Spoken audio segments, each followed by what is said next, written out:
All right, everyone, welcome back to the show. Prepare for cuteness overload. People magazine has announced the winner of its third annual World's Cutest Rescue Dog Contest. I've been waiting all day for this. This is Lamb Chop. She is a puppy mill survivor. The 12-pound Maltese was adopted back in December of 2014. Look at that face! Lamb Chop beat out more than 11,000 other dogs to rightfully take first place in the highly anticipated contest. She is now using her freedom to educate people about puppy mills and to encourage pet adoption. Join us now is Lamb Chop herself, also her owner, Kristen Schubert, who we assume for the purposes of the interview will be doing most of the talking. Great to have both of you here. Let's begin with this. Fans voted for the top 3 cutest rescue dogs, then celebrity judges that included Lara Spencer, Carrie Ann Aniba, and recording artist Cassandra Pope voted for the winner. What does it feel like to be the owner of the world's cutest rescue dog?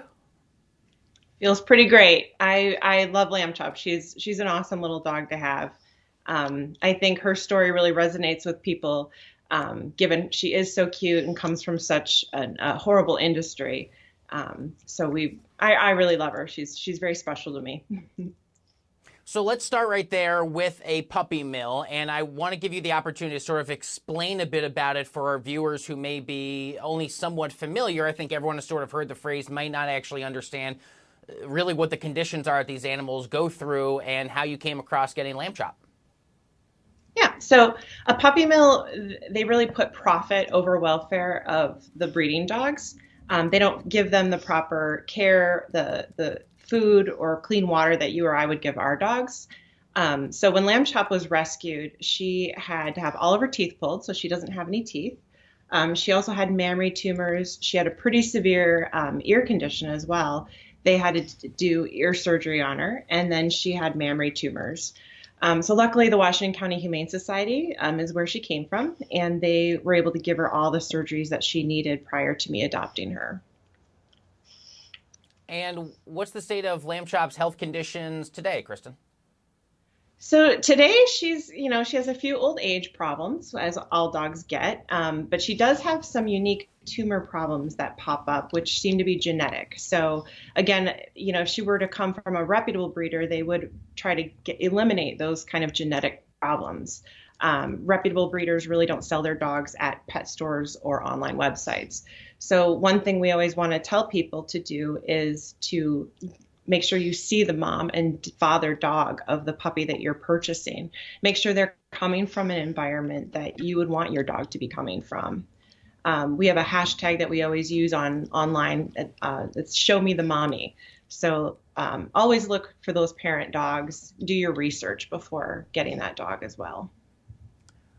There's now an education effort that I know you're helping involved with to sort of raise people's awareness about the state of puppy mills. Talk to us about that lens of advocacy, and what are you doing on behalf of trying to raise awareness about this really important issue? Yep. So we volunteer with a small nonprofit called Bailing Out Benji. We work to end puppy mills through research, education, and advocacy. So some of the things we did pre-COVID were go to different events, and we had tabling materials that would show maps of all the puppy mills and the pet stores that sell puppy mill puppies. Now that COVID is here, we have a unique situation. So we have created an Instagram account where we can educate through social media that way. And then we also have been reading children's books to educate kids about puppy mills, and that's all on our Facebook page. Now, did you enter Lamb Chop into this People magazine contest? I think it's actually a pretty cool thing for them to do, the cutest dog competition, and really put a spotlight on the state and the cuteness, if I can, of a lot of rescue dogs. But how did this kind of all come together for you?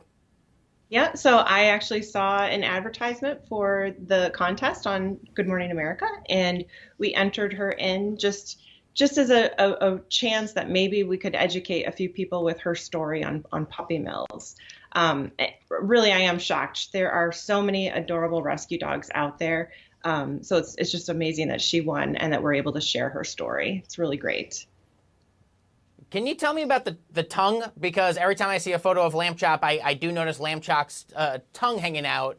What's the deal with that? I mean, I'm sure that's part of the reason that Lamb Chop won the cutest dog, but talk to me sort of about a little bit of the isms that you've got with Lamb Chop there. Yeah, that is her signature. When all of her teeth had to be pulled, it just so happens sometimes it just hangs out, and a lot of times when she's tired, it tends to pop out, or when she's happy, smiling, that also happens. And that was part of what drew me to her at the shelter. They had named her Lamb Chop, and I just thought it was so fitting considering she looks just like Sherry Lewis's puppet Lamb Chop. Oh my goodness. Kristen, my heart has never melted live on television. This is the first time. Kristen Schubert and, of course, the one and only Lamb Chop. Thank you both so much. Lamb Chop, you're so good. What a good dog. Thank you so much for taking the time. Congratulations on the People Magazine distinction, Kristen, and thank you for the work you're doing to raise awareness about a really important topic. Much more to come here after the break. Coronavirus comes to South Park in tonight's pandemic special you do not want to miss.